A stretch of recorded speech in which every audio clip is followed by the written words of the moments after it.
Bem, a gente vai dar continuidade aqui, o professor Daniel vai falar conosco um pouquinho, mas antes de tudo eu queria fazer algumas observações, professor.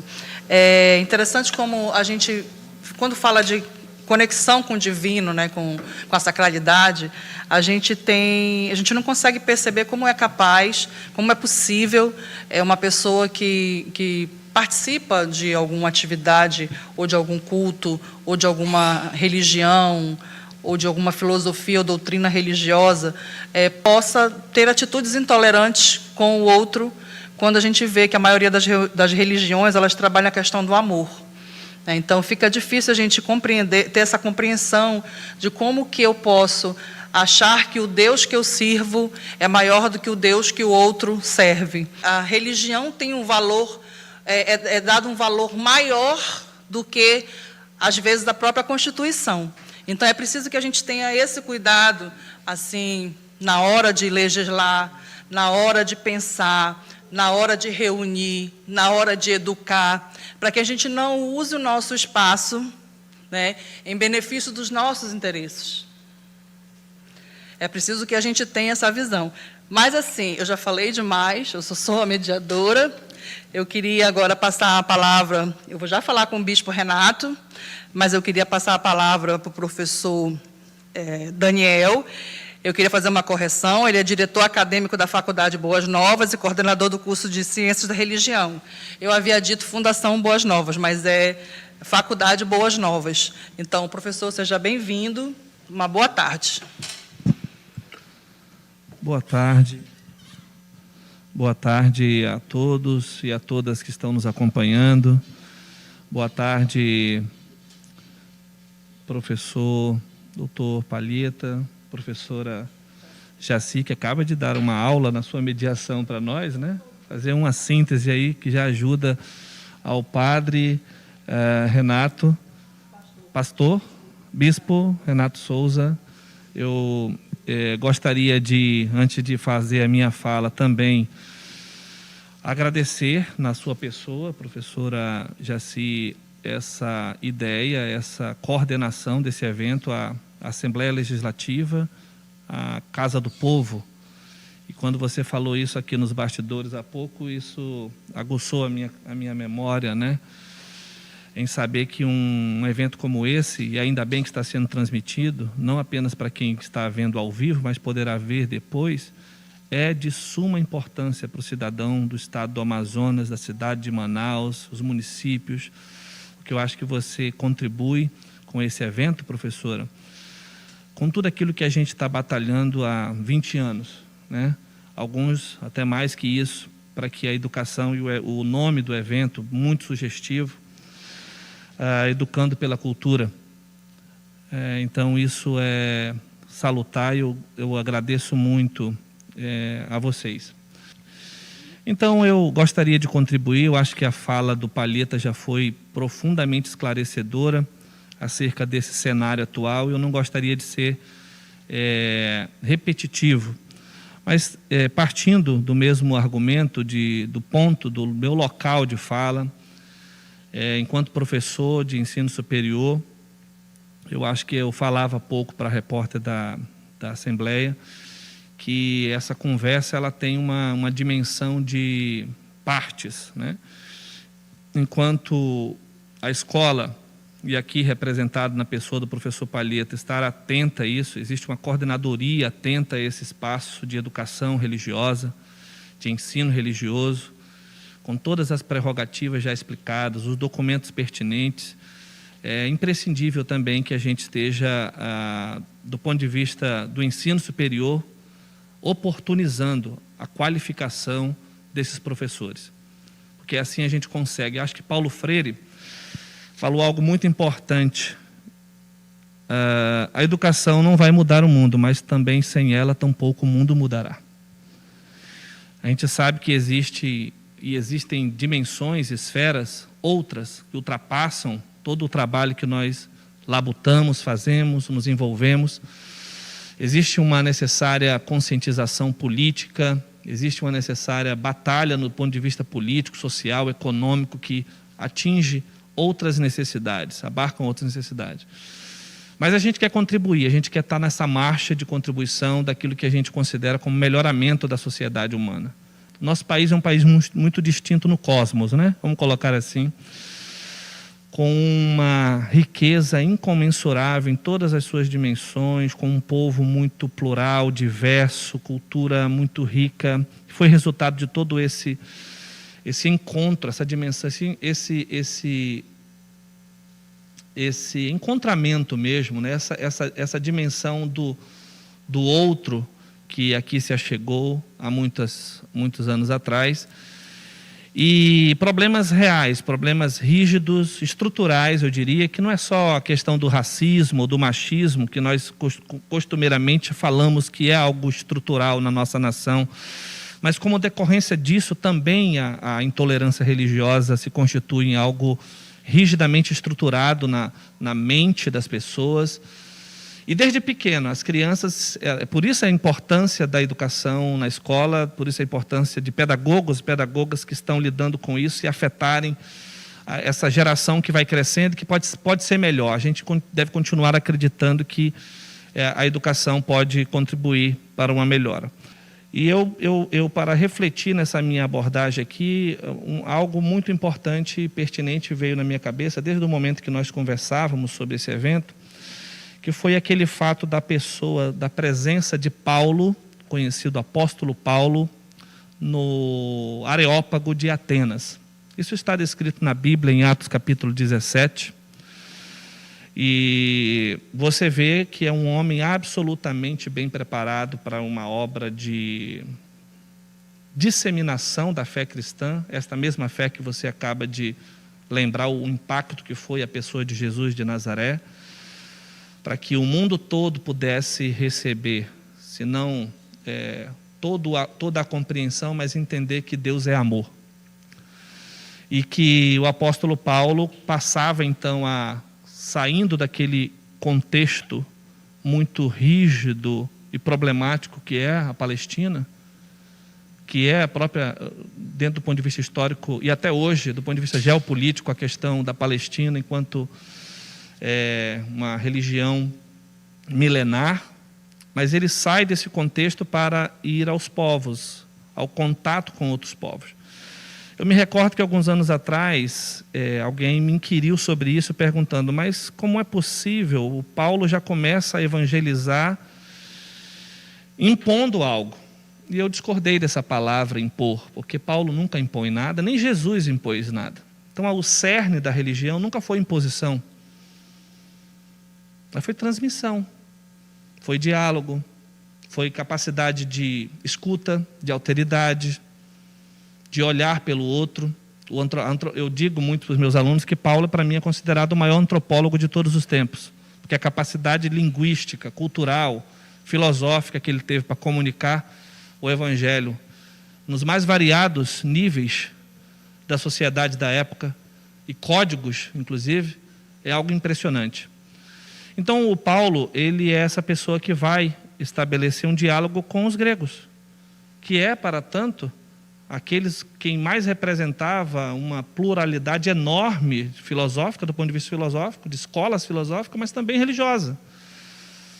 E nas ruas de Atenas, o texto diz que ele se identificou, enquanto esperava alguns companheiros chegarem, identificou vários, uma espécie de um panteão, onde havia várias esculturas. E a religião politeísta, ela sempre foi assim, né? Muito sensitiva, no sentido de manifestar o que crê na externalidade, no contato com elementos, com aquilo que a gente chama de coisificação da fé, ou epifanias, materiais, que pudesse me remeter à divindade. Em nenhum momento você vê Paulo, embora o texto diga que ele ficou agitado no seu espírito, porque ele nunca tinha visto aquele tipo de dimensão tão forte antes de chegar em Roma, né? De manifestações religiosas, ele olha e o texto diz mais ou menos assim, que ele se agitou no espírito, ou seja, ele. Porém, ele começou a conversar com epicureus, com estoicos, com outros filósofos de variadas escolas ali que estavam por perto. Alguns chamaram ele até de tagarela, né? Existe uma versão bíblica que chama Paulo de tagarela, que certamente ele estava falando muito. Mas nós não vemos nenhum tipo de registro sobre o qual a gente pode apoiar. Paulo foi impositivo, foi preconceituoso.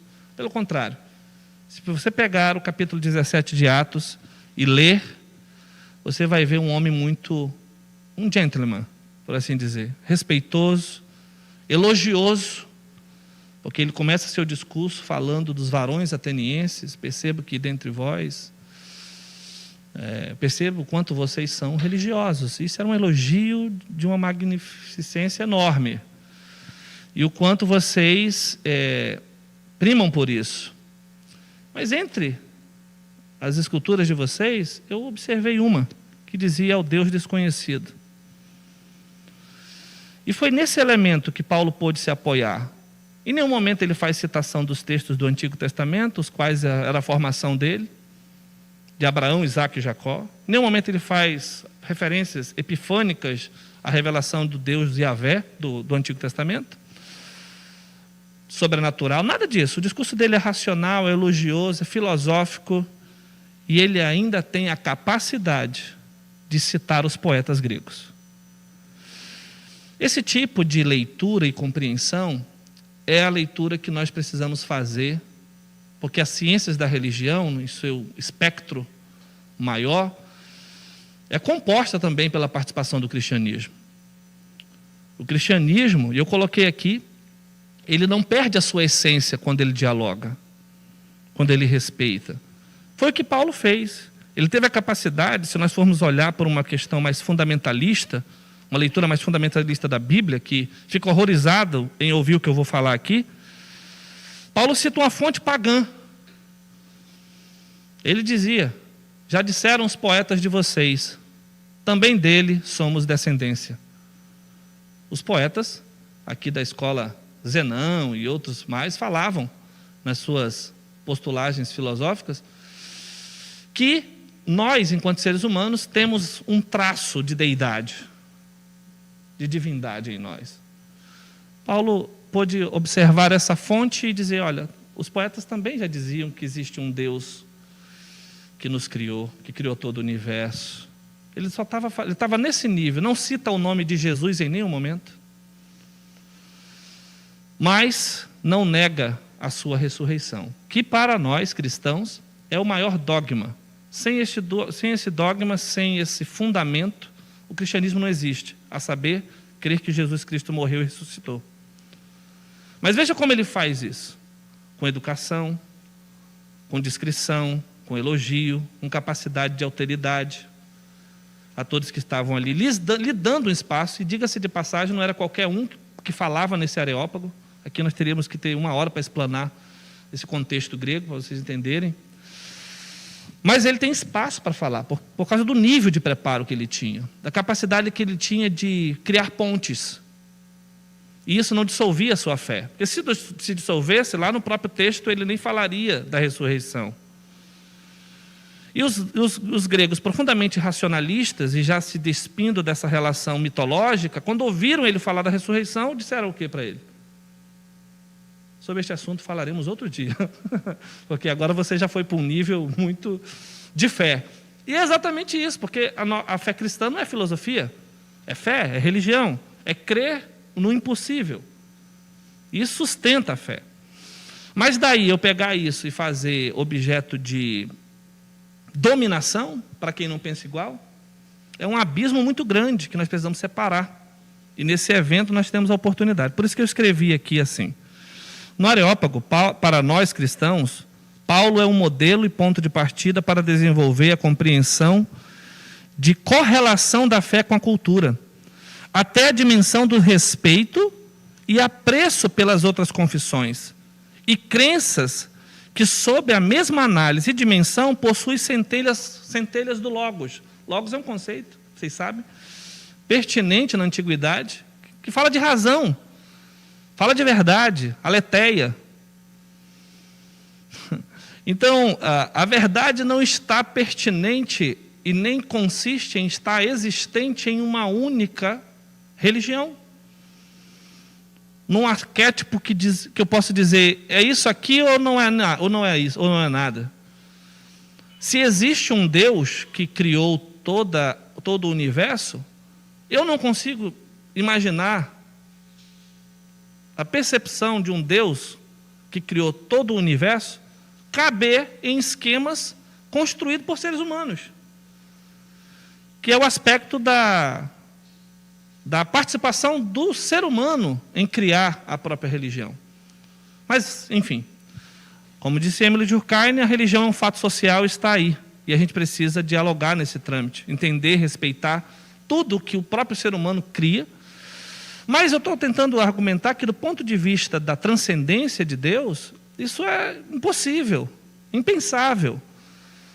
Por isso que eu consigo ver Deus, as centelhas do Logos de Deus presentes no universo, que dirá em outras confissões de fé, em outras religiões, que a mim me são estranhas, ou ao meu grupo, e eu olho isso com muito apreço, porque eu não consigo ver um Deus que constrói uma narrativa para dominar, para maltratar quem discorda daqueles supostos adeptos desse Deus. Então, essas centelhas de razão e de verdade estão presentes em todo o espaço religioso, interreligioso. Por que não dialogar? Por que não respeitar o próximo? A correta dialogicidade do cristianismo no campo das ciências da religião ressignifica seu papel no mundo de hoje, que é diverso e plural. E, não obstante, legitima a sua própria integralidade e a própria afirmação da fé cristã. Como Paulo no Areópago, ele não negou o principal dogma, que era a ressurreição. Eu posso conversar com 10 pessoas que pensam diferente de mim, aprender muito com eles e no final dizer também, eu acredito nisso. E desejo ser respeitado por eles também. Porque senão, os iguais estão sendo tratados diferente. E isso é importante, porque o cristianismo, e o cristianismo evangélico, por assim dizer, ou mais especialmente alguns traços e ramos do neopentecostalismo, são sim também tratados com preconceitos e intolerância. A gente sabe que isso existe em todas as dimensões.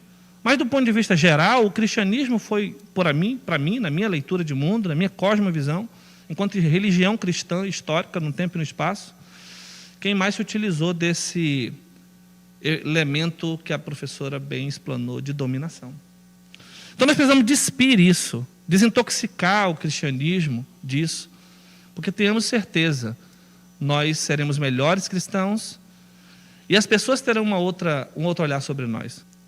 A gente lembra, do ponto de vista histórico, né, que Constantino, quando a professora Jaci acaba de lembrar sobre a perseguição cristã, perseguição do Império, que se deu por quase 300 anos, sistematicamente. Os últimos anos foram terríveis. Há quem estude e acesse os documentos, como eu acessei, de que é impossível qualquer tipo de religião permanecer existente por tudo que sofreu, porque era plano de governo, fazia parte da política romana destruir os cristãos da face da terra. Então a gente precisa aprender com isso.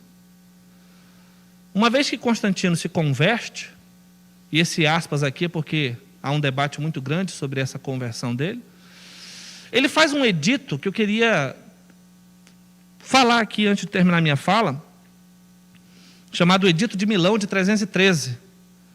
É um edito absolutamente sem precedente na história antiga e posterior, a não ser agora, no período contemporâneo, em que os estados começaram a se tornar laicos e cada um começou a gerir os seus próprios documentos de laicidade, vamos colocar assim. Mas se você pesquisar na história, ninguém fez o que Constantino fez, nem antes e nem depois dele na antiguidade. Foi um edito que dava liberdade religiosa para todo mundo, num período absurdo de convulsão em Roma, que se ele não fizesse isso, Roma ia cair antes do tempo. Mas não apenas, olha que interessante isso aqui, professora, que eu vou colocar. Ele não dá apenas liberdade de culto a todos os credos, porque Roma era muito politeísta.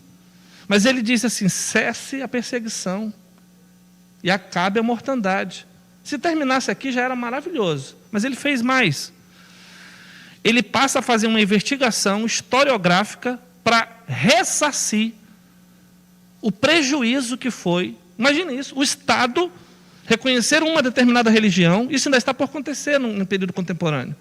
Religião A, B, C ou D, que de modo irrefutável sofreu duras penalidades no seu processo histórico, foi agredido. A gente vê esse fato que você inicia a nossa palestra aqui, do que está acontecendo, do preconceito, dessa relação com o foragido, e o modo como as pessoas atacam. Porque um pastor, quando ele está no púlpito, ele tem a capacidade de pregar o evangelho, de pregar a doutrina dele, sem atacar ninguém. Mas por que ele precisa lá? Ele vai abrir a boca, muitos aí, inclusive da mídia, abre a boca que não, eu não estou mandando ninguém atacar terreiro nenhum. Mas pega o discurso dele no púlpito. Observa o que ele está falando no púlpito. Se quem está lá, que não tem instrução, que não tem a consciência de ouvir, por exemplo, um evento como esse aqui, se o cara não está pronto para apedrejar, se for necessário, um local de culto, que é estranho a ele. Então, esse tipo de situação está diante de nós. E o Constantino, ele, para o cristianismo, fez uma espécie de ressarcimento, de uma indenização do Estado, a todos os prejuízos que os cristãos tinham, de geração em geração, desde Nero. Isso é incrível na história. É recuperar, porque houve cristãos que tiveram seus bens confiscados, ficaram como trapos imundos na rua. Você já imaginou uma cena dessa? Como indigentes, ressignificados, sem esperança, e agora ressignificados pela vida, pelo poder do Estado, que pôde ir lá fazer, levanta e fica de pé, e agora eu vou te ajudar a viver dignamente. Então, aí, às vezes, quando a gente vê alguma coisa dessa relação, aí começa a ladainha na arena religiosa. Está privilegiando ela. A pessoa não tem como conceber por que em alguns momentos, nós precisamos de que o Estado equilibre as contas, equilibre as coisas, realmente. Mas eu não vou entrar nesse assunto porque demandaria muito. Eu queria encerrar a minha fala falando sobre isso. A relação das denominações ou grupos cristãos de hoje na assimilação desse princípio. Esse princípio que eu acabo de explicar em Paulo. A mídia é muito responsável por isso, a imprensa é responsável por isso, por dar essa visibilidade que agora a Assembleia Legislativa está fazendo aqui nesse evento. É muito importante, importantíssimo. E também a educação, as instituições de ensino, quer seja da escola ou das universidades, que precisam dialogar mais sobre isso. Eu fiz meu mestrado na Universidade Federal do Amazonas. É impressionante como foi difícil entrar lá. A universidade pública cerceia esse diálogo e condena qualquer tipo de aspiração religiosa. Isso aí é outra história, lá do positivismo de 100 anos atrás. Beleza, mas as religiões hoje estão se organizando e elegendo presidentes. Será que elas não são importantes? Elegendo governadores, elegendo prefeitos. Será que o capital religioso não tem importância para que a gente possa, sim, dialogar, conscientizar as pessoas para o bem? Porque se elas não se conscientizam, elas são levadas no rodo e são tratadas como massa de manobra, muitas vezes. A gente precisa educar. O religioso não pode ser um ignorante. Ele precisa ter consciência vívida. Precisa expressar sua religiosidade, mas com consciência. Aí a gente está num cenário como esse, em que todo mundo, durante muito tempo, ignorou que a religião fosse um fato social importante, porque se cria outras conjecturas e preconceitos acerca disso, e não se dialoga. Por isso que é importante lá na escola, professor Palheta, sim, termos os melhores professores para ensinar a importância da religião na sociedade. E a missão da Faculdade Boas Novas, eu encerro com isso, meus amigos, e a existência e a função do curso de licenciatura em Ciência da Religião, no diálogo com a CEMED, com a SEDUC, com as escolas, com as instituições religiosas, com os credos, com as lideranças de vários credos, inclusive, não só evangélica, está nessa relação de preparar as instituições e as lideranças para atuarem no espaço público. Nós estamos ali na Faculdade Boas Novas, prontos para cooperar em eventos como esse, em atenção ao artigo 33 da LDB, muito claramente expresso na relação de permissão ou de que é facultativo as escolas se envolverem com isso, é permitido as escolas se envolverem com isso, as instituições prepararem melhores profissionais para isso. A resolução número 5, de 5 de dezembro de 2018, que lança o DCN próprio da ciência da religião. Quer dizer, já existe agora, do ponto de vista do Estado, um prazo de 8 anos para todos os professores de ensino religioso se prepararem. Porque é inadmissível que um professor, com todo respeito à formação, de física, um professor de matemática, um professor de geografia, esteja com 40 horas de ensino religioso na escola, professora Jaci. Aí não adianta a gente vir aqui falar se a gente não está afetando lá na base. A gente precisa de parlamentares, de vereadores, de deputados atentos a essa situação, que muitas outras instituições se envolvam com o assunto. Instituições públicas, inclusive, não somente privadas. Então, essa é a minha palavra, eu agradeço a oportunidade. Professor, eu que agradeço. Queria dar continuidade ao nosso diálogo de hoje à tarde, mas eu sou fogo, eu sou tagarela que nem o Paulo. Para mim, São Paulo, né? Obrigada, professor. Obrigada, professor. Sempre uma satisfação recebê-lo. Professor Daniel, por gentileza, suas considerações finais. Então, eu mais uma vez agradeço a oportunidade e eu acho que termino a minha participação aqui não apenas agradecendo, mas esperando novas oportunidades que eu acho que poderão vir amanhã, em outros contextos ou aqui mesmo. Estamos à disposição, enquanto instituição de ensino superior, a Faculdade Boas Novas está criando, nos últimos 17 anos, inserida no coração da Amazônia, pontes, criando pontes, não trincheiras, mas pontes, para dialogar com todos, com todas. Estamos juntos nessa marcha em direção ao melhoramento do ser humano, a transformação do ser humano, a melhoria do nosso planeta, e fazendo isso com muita fé. Deixo aqui um apontamento apenas para os que nos ouvem, tanto do ponto de vista do cidadão comum que está nos assistindo agora, como também de pessoas que estão envolvidas no campo das ciências humanas, mais especificamente. Publicamos 2 artigos, um no ano de 2014, acerca da cosmovisão cristã, que eu acho que esse artigo ele define bem essa palavra que eu me inspirei aqui em Paulo, sobre quem somos, né? A nossa identidade. Isso pode ser afirmada normalmente no diálogo.